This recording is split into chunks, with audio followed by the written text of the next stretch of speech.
Money విద్యా సాధన ఛానల్ను చూస్తున్న ఆదరిస్తున్న ప్రతి ఒక్కరికి కృతజ్ఞతలు. ఉన్నదానితో తృప్తి చెందాలని మన పెద్దలు అంటుండేవారు.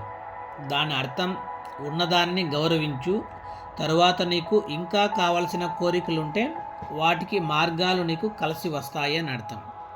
అంతే తప్ప వేరే కోరికలు వద్దు అని కాదు. తెలియని వాళ్ళు ఇలానే చెప్పచ్చు, అది తప్పు. మానవస్య జన్మ దుర్లభం. ఈ మానవ జన్మ చాలా విలువైనదని మన వేదాలు చెప్పాయి. కావున మానవ జన్మ ఎత్తింది నువ్వు అన్ని విషయాలు తెలుసుకొని అనుభవించాలి. మానవ జన్మ ఎత్తిందే కోరికలు తీర్చుకోవడానికి, అంతే తప్ప జీవితాంతం ఒకరి కింద పనిచేస్తూ ఓ గానుగు ఎద్దులాగా ఉండమని కాదు. కావున నీ దగ్గర ఉన్న ప్రతి పనిని మొదట గౌరవిస్తూ ధర్మబద్ధంగా చేయి.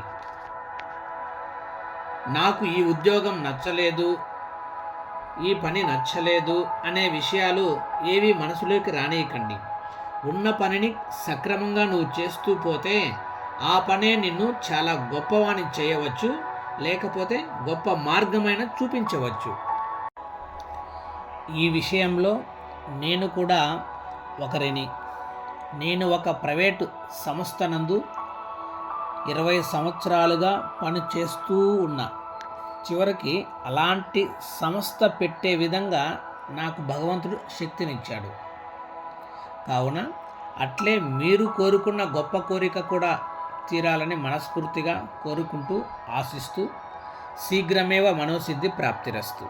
మీ విబిఆర్ మిమ్మల్ని కోరేది ఈ ఛానల్ని సబ్స్క్రైబ్ చేసుకొని లైక్ చేసి గంటను తాకుతూ మీకు తెలిసిన ప్రతి ఒక్కరికి షేర్ చేయవలసిందిగా కోరుచున్నాను.